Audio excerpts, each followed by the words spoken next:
Hey, this is Steve in Dallas, Texas. It's Saturday morning, my friend, and you are listening to Light Talk.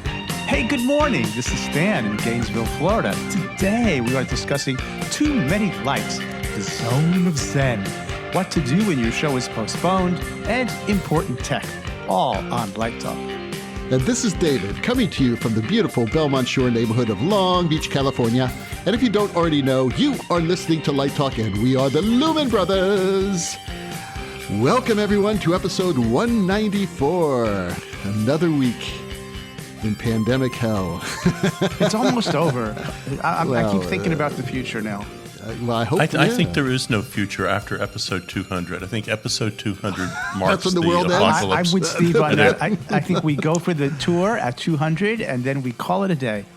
Get your money out of the stock market now. That's right. Okay. That's probably wise. I just bought Abbott Labs and IBM. No, I just bought marijuana. I'm telling you, man, the Canadian company, it's positions, got good leadership. It's going to make me a well, fortune. that probably will. It probably will. They're betting on legalization of marijuana, probably in the United States. Right. At least federal legalization. It's pretty much legal now in most states. You could be the Joe Kennedy of dope. hemp products, oil. There's all kinds of spin-offs. Speaking of Joe Kennedy of dope, we're certainly the podcast of dopes. So, well, he got for every bottle of scotch, the Kennedys get a cut. Wow. Well, there you go. So we don't have any news this week because really nothing much has happened. So let's get started. Steve has our first listener question. Well, it is Tegan in British Columbia, and Tegan writes, what negotiation techniques do you use when your show is postponed and your contract does not have specificity about payment? Well, fortunately, I am not in that boat yet. So I've had a bunch of shows canceled, but we were not into the stage where we were drawing up contracts and payment schedules were put into place. I think, though, if that did happen to me, I think what I would do is I would sit down and I would look at where we were in the process. You know, clearly if work has started, that's kind of different for me, and I expect a payment. If work has not started, then, COVID's a pretty big deal. You know, I'm not going to beat up on someone for something that's supposed to happen 8 months from now, and we haven't really gotten into that kind of negotiation stage yet. But I guess what I would do is I would sit down and kind of sketch out the points that I wanted to discuss with the producer. And I also think it's kind of important to understand what's being negotiated. You know, I'm asking for financial compensation, and I have a producer who has effectively lost a show. So there's not a lot of income coming either way for either one of us. You know, I guess what I try to do when I negotiate is I try to listen to what the producer is saying, and I try to look at things through their eyes as well as my own. I try to find ways to say yes as opposed to always say no.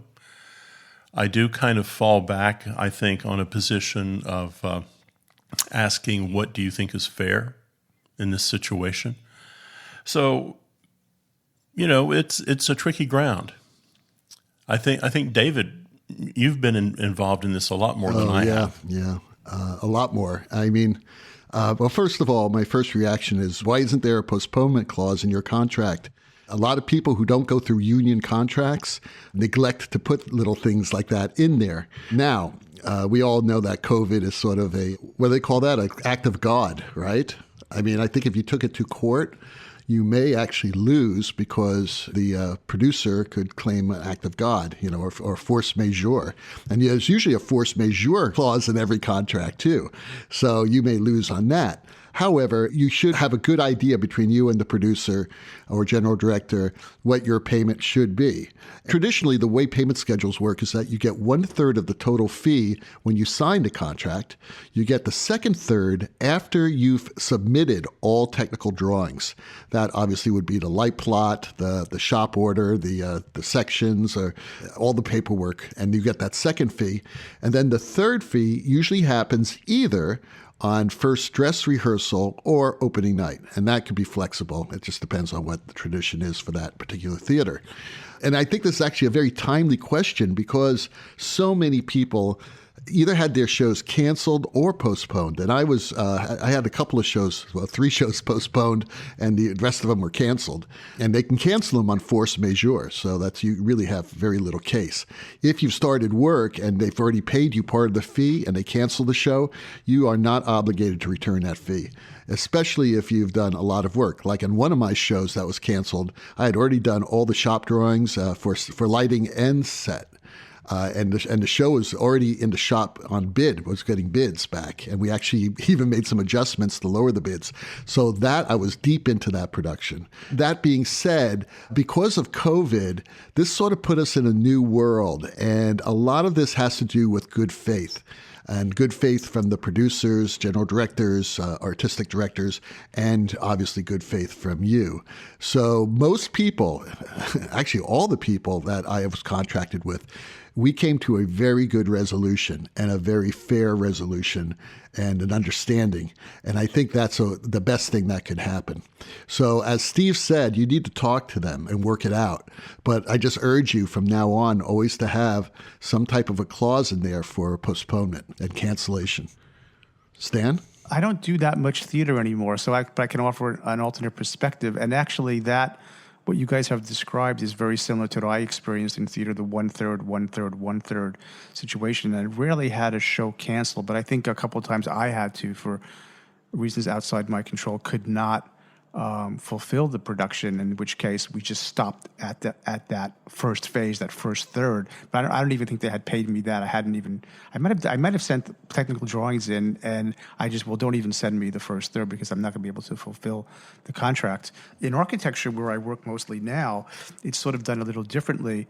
But things do happen on projects. Sometimes they don't get finished, or sometimes they stop after a phase. So the fees are usually connected to a phase of work. So after a particular phase, just like the 1/3, 1/3 David talked about, there's an expectation that you will bill after you deliver that phase. So usually the expectation is that you deliver the design information and then you invoice, usually directly afterwards.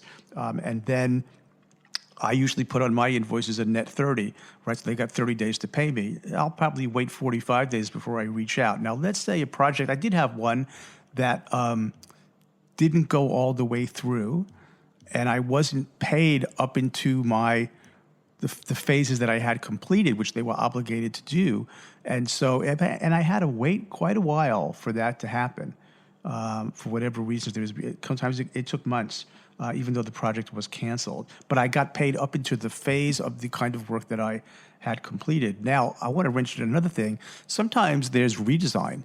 So sometimes you have been paid for a phase, and then for whatever reasons, the project shifts, or there's a change in budget, or a myriad of reasons, you may have to go back and redesign. And so sometimes we will put in a clause in our agreement that a redesign will be billed at so many hours, and then you would say, you're changing the size of the stage, or you're changing this or that. We have to go back and redesign that. And you make a good faith estimate as to how many hours that would be, and then you would basically add that fee in for redesign, because that does happen as well. It probably happens in theater also. So you might have it designed based on the first set, and then the set changes, and you've got to go back and redesign. So you might want to think about having those kinds of clauses. And I would think that USA could help you with that on a big production. And in the world I'm working in now, the phasing is codified in architecture. So there's sort of there's very specific phases, and this is usually when people get paid. But weird stuff happens.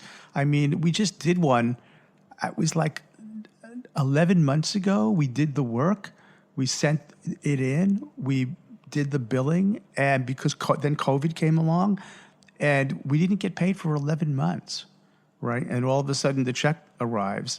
right? 11 months later. And we would assume there would be more work beyond this phase if they're going to use our ideas, but it's been a silent phase.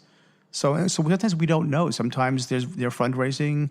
It's kind of odd. So those things to think about: phasing, redesign, net 30, and try to work with people who are consistently pay on time. That really helps. And let people know that you're not going to accept that because you've got bills to pay, right? You've got a mortgage to pay. You've got people that you employ. You sort of have to get paid on time. Yeah, and you mentioned that you don't know exactly if it's the same thing in the theater when things have to be redesigned. It actually happens all the time. Yeah. I mean, look at Don Holder and all those months he spent in the theater on Spider-Man. That's, I'm sure he got some sort of a daily rate for that. Yeah, and that's the set what changes, right? Yeah, set changes, directors change. I once did a show. It was a huge musical that was in its, quote, pre-Broadway, quote, run. And when it opened into 4 cities, we had a different director and different choreographer every single time. And I spent so much time relighting production numbers. And I got paid very well for doing that. I had a daily rate, and that should be in your contract as well. Yeah, it should be. That you have a daily rate after a certain time period. Maybe it's the opening of the first show, or maybe there's a date.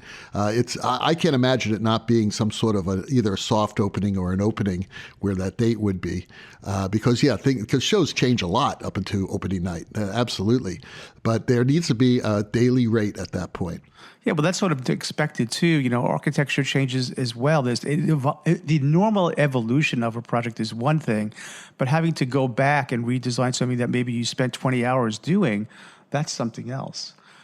Well, Wendell in Maine writes, what do you see as the important change happening in the design tech world?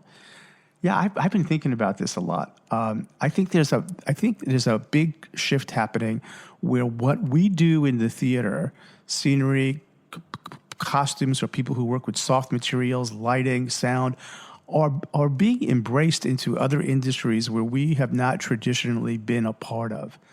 And let's call it, I think there's a whole sort of tourist industry building up around the idea of experiences, right? That experiences and memories are becoming more important than the acquisition of things and objects and products.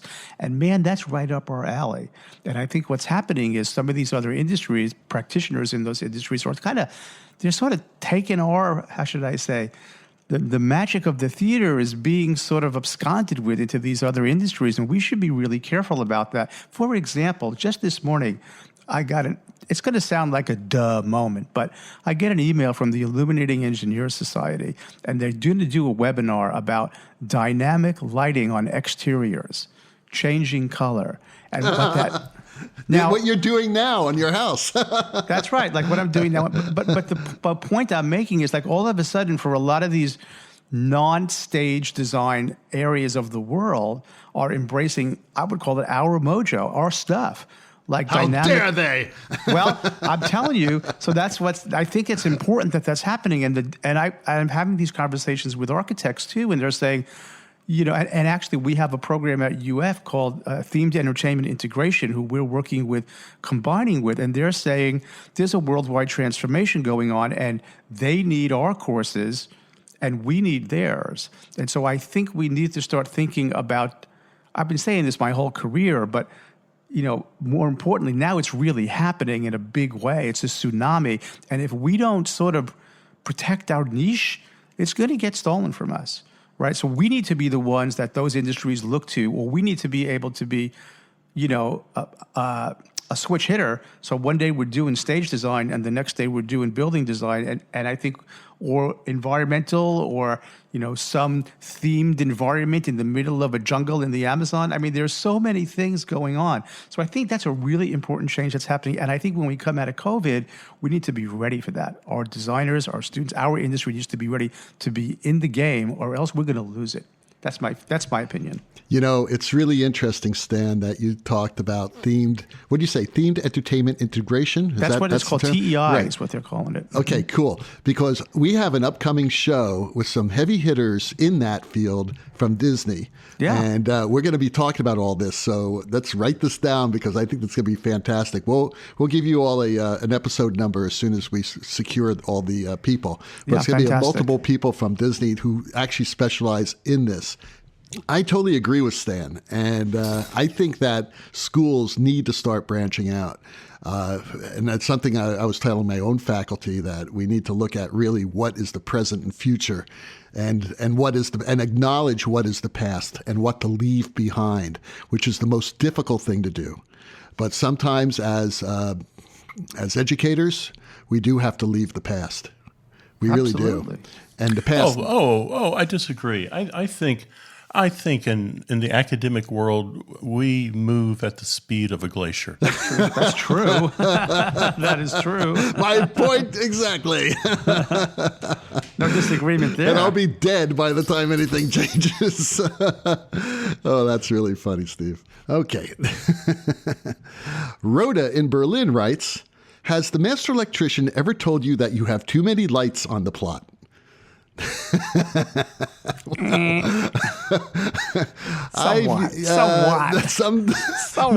Not the fact that there are too many lights, the fact that maybe there are too many lights hung on a position and the pipe can't support it. Yes, that has happened. And and usually what happens is like, okay, let's take the movers and put them onto the next pipe and keep all the conventionals on that electric. And usually by just doing something like that, you solve the problem. But, you know, again, it gets back to Steve Shelley's book. Because that very first chapter on limitations, a man's got to know his limitations. you can only hang as many lights as you can focus in the time period. And I guarantee you in a show in North America, unless it's this huge Broadway extravaganza or some opera company, and even then, you're going to be limited on time. So why spend all that time focusing, right, and directing electricians where to point a light and put the color in and soften it, when you can spend that time at the table creating by using lots of moving lights? The main reason why I move over to almost full moving light shows, because I'd just rather be at the table than on stage. Because when you're at the table, even focusing, yes, it's true. You still focus the moving light, but you're focusing it in a different way. You're actually painting that light and moving that paintbrush. You're not just like putting it right there into this one position and then, for some use in the future when you're out at the table. I like to get out to the table as soon as possible. So my shows have as few lights as possible up in the air, and they usually are all moving lights. This is really important because usually when you send in your plot, the master electrician can look immediately at the plot and say, this seems really like a heavy plot. Let's talk to the tech director. Tech director says, yeah, there's going to be a bunch of scenery. Our loading's going to be late because of, the amount of decking in the show. I don't think you'll ever get to this pipe to focus it. You're going to need a focus track there. And we're talking about a 2-day focus, a 16-hour focus. And if you only have 8 hours to focus the show and the plot says 16 hours, you're going to have to make some adjustments. And that's okay. That is okay. And it's working together with the master electrician and tech director. I was doing a show at the Lyric in Chicago, and I wanted this traveling moving light over the series of skylights. It was for Lulu. I love that. There were these huge skylights. And we rigged up a system where we had these three, I believe they were big Verilight wash units, and very powerful wash units. I think they were the 3000 models back then. And those three were basically on a track, so I can actually move them over the top of the skylight because there was no other way of doing it. So we could remotely do that. And actually, it turned out real well, but I didn't know how to do that technically. So we brainstormed, the three of us brainstormed and came up with this great system. And they actually, pretty much engineered the whole thing. It was just fabulous. So, these are the things that you really need to sit down and plan ahead on. One final thing, I did have a funny experience with that relates to this. I was doing a show way back. Oh boy, I think I was like 25 years old. We had this real jerk as a master electrician. The guy was just bitter. He was resentful. This young whippersnapper was making $500 to design a show, and he was only making $500 a day. Bastard. But he was still resentful. And at the end of the first dress rehearsal, he comes up to me and he says, "You do know that you never use channels 23 through 28. And I said, "Yeah, I know that. I just wanted to make sure you knew that." Yeah, because he's basically saying, I worked to make that work for you and you didn't use it.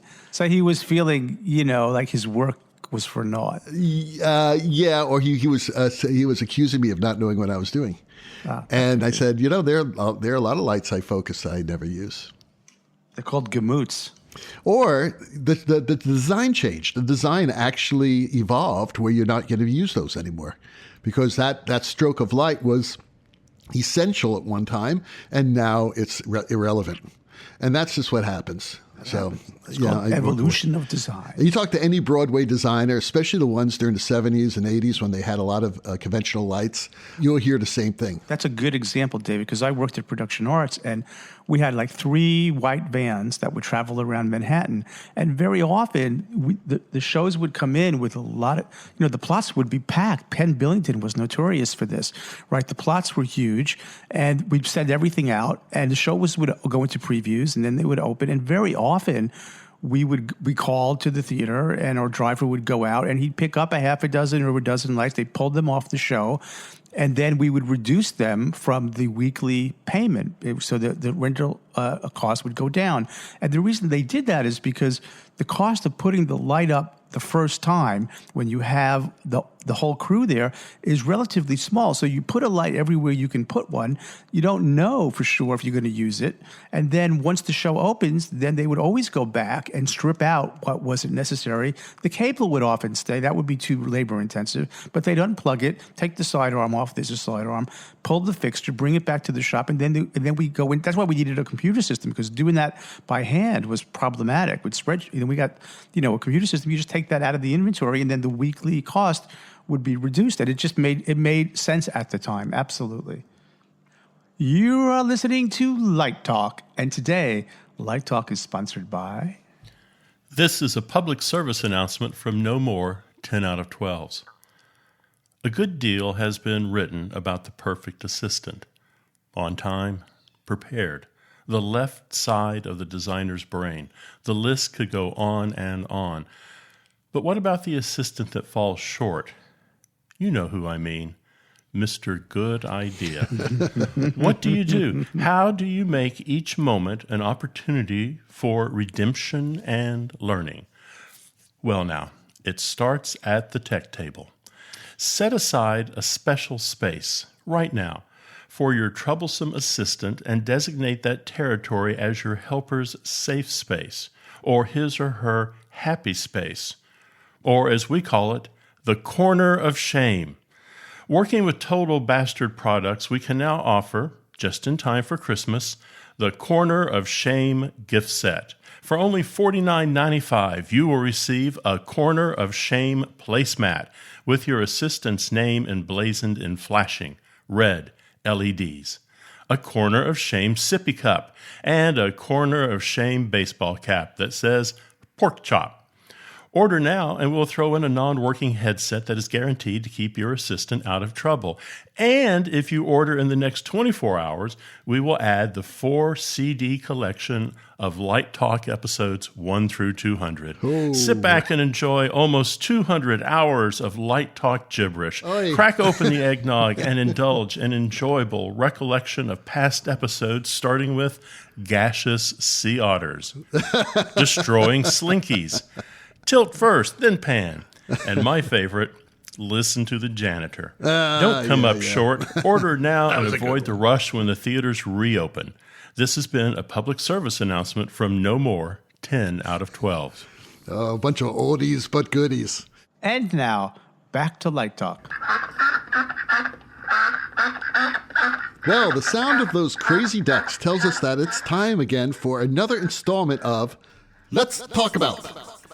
And today's Let's Talk About is about how do you create that zone of Zen at the tech table? Now, this is a very interesting question that we received from one of our listeners. And they were basically asking, you talk about the zone of Zen and how did we achieve it? Well, we've had several sponsors that have devices that help you achieve it.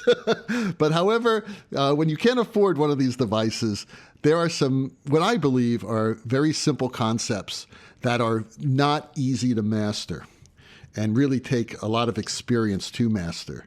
Somebody asked me at that webinar the other night, what do you want your legacy to be or something like that, and which I found to be a very interesting question because I really don't expect to even have a legacy except for my students. But, I do have a goal for my students. And my goal is to prepare the student to be able to be relaxed and be open and be facile with changes and be able to realize when there's a problem that they could solve, and they solve that problem quickly.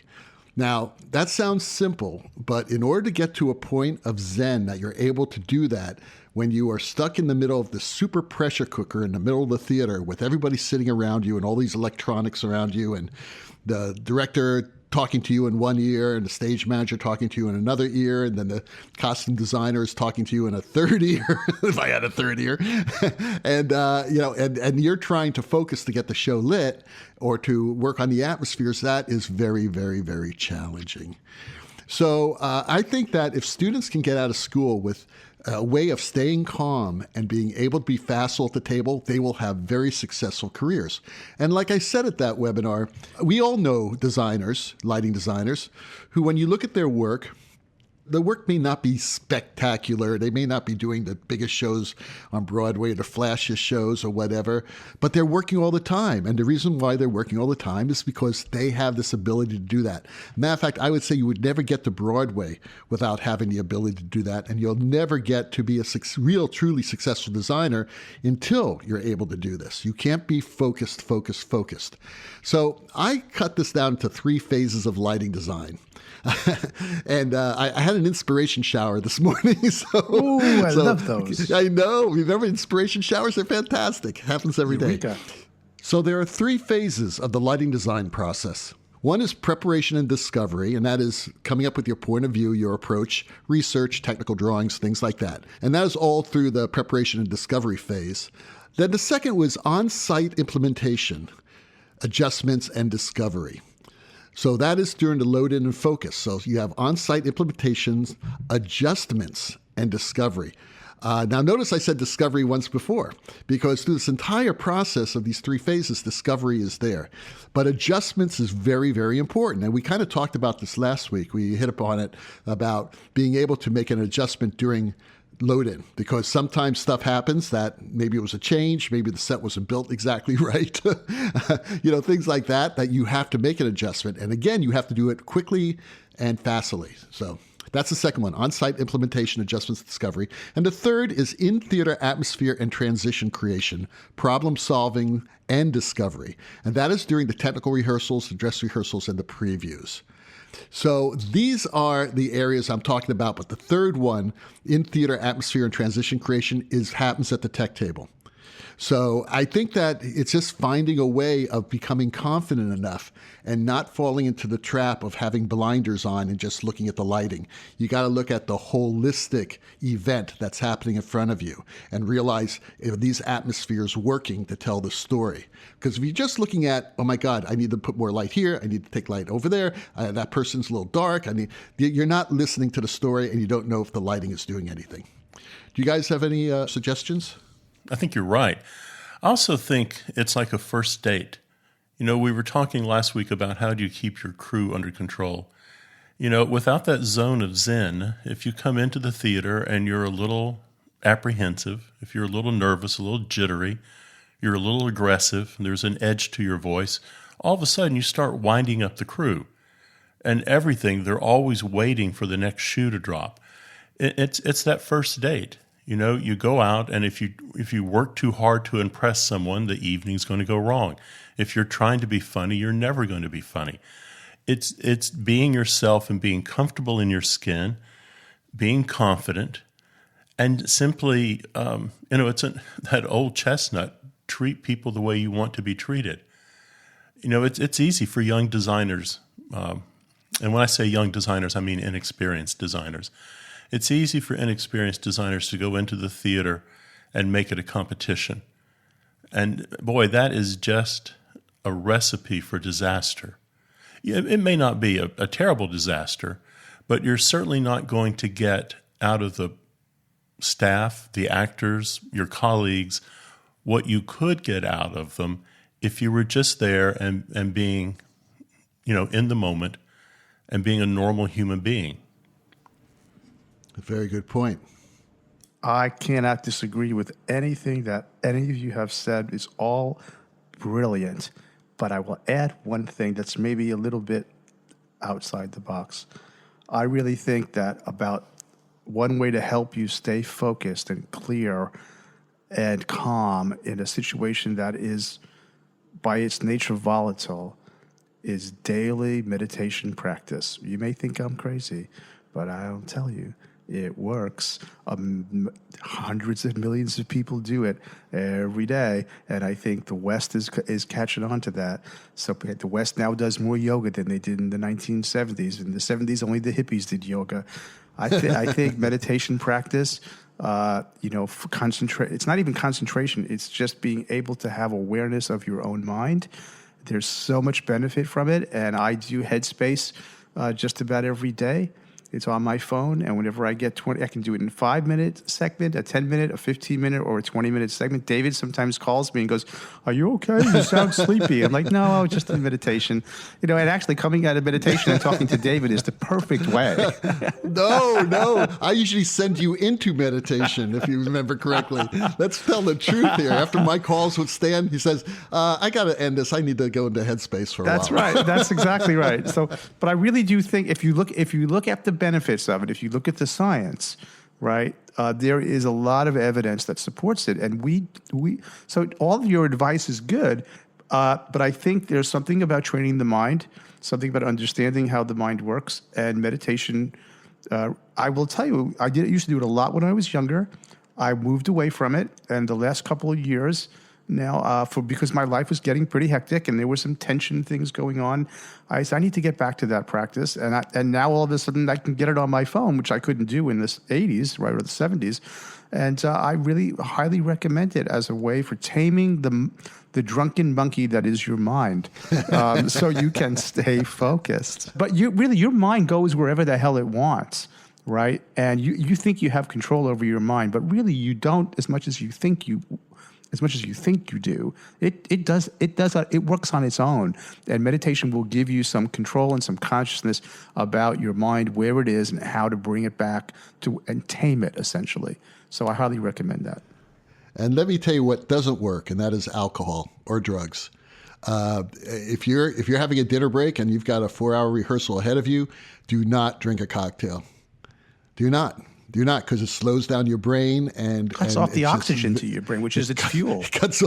Exactly, and that 4 hours could be could make a difference in the success or failure of your lighting. Why would you put bad gas in your tank? Why would you put water in the gas tank? Some people think that it does help. I save my alcohol till after the Well, maybe I could say maybe a small amount, right? Maybe a glass of wine, but even then it's but it's not really the best thing. I will recommend an alternative. There's something called Dr. Bach's Rescue Remedy.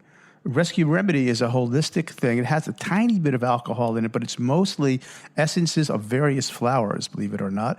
And you put this under your tongue, and you'll just get calm. But not like calm like you take a Xanax or you take a sedative. It's just a nice calming thing to go into a stressful situation. And I use that often when I know I'm going to have a stressful meeting or there's going to be something where I get anxious about. I take a little bit of Dr. Bach's Rescue Remedy. You can get it in any holistic product store. Highly recommend that as well in a pinch. But meditation, a daily meditation practice is best. My doctor, and his name is actually Dr. Feelgood, he prescribes me all that stuff. I don't trust your Dr. Feelgood so much. Anyway, just to tag along what Stan said, and he's absolutely right. I mean, a lot of it is internal that you can help. But there's one other thing that you cannot replace without doing it, and that's experience. Sure. To build your confidence. Absolutely. It's like driving a new sports car. You don't just like get in the car and you just start tearing around the neighborhood. You slowly feel that car. You get used to that car. You find out what the acceleration's like, what the brake response is like, what the cornering, the suspension's about. And it takes days and weeks sometimes to really get confident with that car. It's like knowing your rig too. If you know your rig, you feel more confident. So if you spend some time in advance of getting at the tech table and you feel like you really know your rig, you know what it can do, you know where the channels are, you have some of the numbers are committed to memory, that's also going to calm you down because you have... And that helps, and Previs will help you do that. Absolutely. Will help you learn your rig. I'm a big fan, as you know. If you're fortunate enough to do Previs, you can actually, weeks before you get into the damn theater, you can try this out. I mean, I discovered that doing all that Previs on The Tsar's Bride at the Royal Opera House. I spent a week in Previs on that show. You knew your rig inside out. I knew the rig. Yeah. It was fantastic. Steve said that before, know your rig. Yeah. Know your rig. Well, I think it's why you see, our students, their second acts are always better than their first acts. They've calmed down. They know the rig. They've developed a dialogue with the director and the choreographer. The second night of tech always goes better than the first night. And then they go back and they revisit that first act again and clean it up. Plus, I will argue that it's the way you set up your channels as well. That too. It's easy to get overwhelmed if you have 500 channels that you're controlling. One thing I always tell my students is take those 500 channels and turn them into 30 groups and light with groups. Yeah, this is what I love about the Hog. Like I did groups the other day on a project, and in the naming of the group, I would say, okay, Solar Theater's front, and then I would say 101 through 105. And then I would say Solar Theater's mid-front, and I would say 106 through 110 in the tile. So I could look at it and go, oh, okay, I need the center one. That's going to be 107. And then you set up your tiles like it's a magic sheet. Right, absolutely. So it's in the footprint of the magic sheet. That's right. Absolutely. Which is fantastic. Yep. But the whole point being is that if you simplify your numbers and your lights, let's say that high side left group has 12 lights in it. Well, you may not need all those 12 lights, but you go and you hit the group number and you take them to full, and then take them to 70, then do another group and take those to full, take those to 50, and record the cue. You can come back later and remove those channels you don't want. But don't ditz, because you'll find yourself behind. You want to get those big strokes of light in there just so that you can look at it and see, is this atmosphere going to work? And you're going to know that. You can refine later. Refine, discover, and refine. Discover and refine. You want to maximize your time looking at that stage and thinking about, is it working? How does it feel? I'm listening to the actors. I'm seeing the costumes. I'm seeing the space. I'm creating dramatic space. Does it work? And then how do I refine it and be able to do it quickly? Discover, refine. Really great wisdom coming from the brothers today. Great. Oh, that came out of my inspiration shower. Love it. Discover, refine. That whole thing came out. I said, wow, I've been teaching this for 40 years and I finally figured it out. Well, you're crystallizing your wisdom. It's great. There you go. I'm crystallizing something. I don't know what the hell it is. Just don't smoke it. Don't smoke it. Don't smoke any of this. Steve has our last question. It's Russell in New York, and he writes, which is better, a resume or a CV? I'm applying for an entry-level teaching position at a university. Okay, so these are kind of two different documents. The difference between a CV and a resume is length and layout and purpose. So a CV has no length limit. Resumes are typically 1 or 2 pages. A CV is going to detail the entire history of your work. A resume is going to summarize those skills. So if you're applying at a university, at least in the United States, or a graduate program, what those schools are expecting is a CV. Another way to look at the difference is that most resumes in the United States are competency-based. And if you take a look at what that means, we're taking a look at notable skills, notable things that you've done, notable achievements. It's succinct by nature. A curriculum vitae is credential-based, and that's a comprehensive look which is going to be lengthy, of your entire professional career. So universities, they're absolutely going to want to see a CV. But having said that, I would put a CV in because I think it's required, but I would also throw a resume in. Some people will want to see a summary sheet. Some people will want to see a CV, so it doesn't hurt. If you're applying for a job at a theater or a dance company, that's a resume. If you're looking at academic work, research work, that's a CV. Absolutely. I have nothing to add to that. No, I think Steve nails cut and it. I think Steve nails it, but I'd add one other sort of document that I get sometimes asked for in my profession. It's called the credentials package, which basically the architects ask for that, or clients in that field ask for that, which is similar to a CV, but it might use specific projects that you sort of showcase that show your capabilities of your background, right? So they say, "Oh, have you done this? Have you done that?" And you would be considered credentialed in an area if you've had several projects where you've done a specific type of thing that might be necessary for the job you're applying for. So a credential package is sort of like what Steve is talking about, a Vita, but in a different sort of format that sort of shows your capabilities. The government asks for that as well when you're trying to get into the systems for award management for government projects. They ask for a credentials package, and then you identify capabilities of your company or yourself as an individual. And so I do this. Well, sometimes I'll get an email and I'm like, "Can you apply for this?" And it's like, "Well, we don't make tanks." Right? You know what I mean? There are certain things that you qualify for based on the capabilities of you are a company in America. We've talked about that before, whether you're an individual or a company. So think about your capabilities.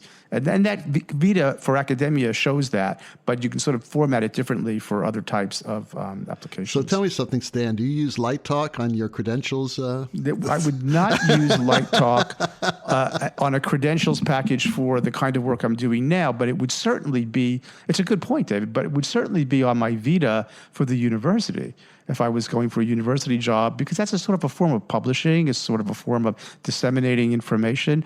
But as a capability, what I can talk about the subject. Yeah, maybe if I was, if we were doing Light Talk at a conference, which we've done, that would go on the Vita. Some people on their website lists, like I have a colleague who just won an award yesterday from the American Association of Acousticians, and it was a very highly prestigious award. And on his website, he will list the papers that he does, and he lists conference presentations, and even though he works in sort of the same field that I work in now, so it just depends. But I think I wouldn't put Light Talk on a credentials package, but I certainly would include it on a Vita. Well, I would think that Light Talk certainly certifies us as experts in alternative reality, which is very, very popular right now. Well, the rocking sounds of the Luminoids tells us that once again you've spent another morning listening to Light Talk. You can hear our show on Spotify, iTunes, Google, YouTube, and just about every podcast site out there. Check out our website on lighttalk.org for future guests, and be sure to follow us on Facebook and subscribe to our podcast. That way you will not miss a second of Light Talk insanity. No guarantee is offered regarding the accuracy of any statements or opinions made on this podcast. However, if you decide to litigate, the law firm of Flecht, Flock, Flair, and Glare and their paralegal Snoot will defend us until our retirement funds are depleted. Light Talk is written and produced by the Lumen Brothers, coming to you from Long Beach, Gainesville, and from the edge of the prairie, Dallas, Texas. And be sure to join us this Friday on Christmas morning for the 4th annual Lumen Brothers Holiday Spectacular. All of that and a new sponsor. Light Talk, broadcasting questionable Lumen knowledge and humor around the world. So we'll see you all this Friday on Christmas morning. Bring your stockings and your eggnog. Bye-bye from Light Talk. Toodles. Stay safe, everybody. Stay cool. Stay warm, wherever you are. Wear a mask.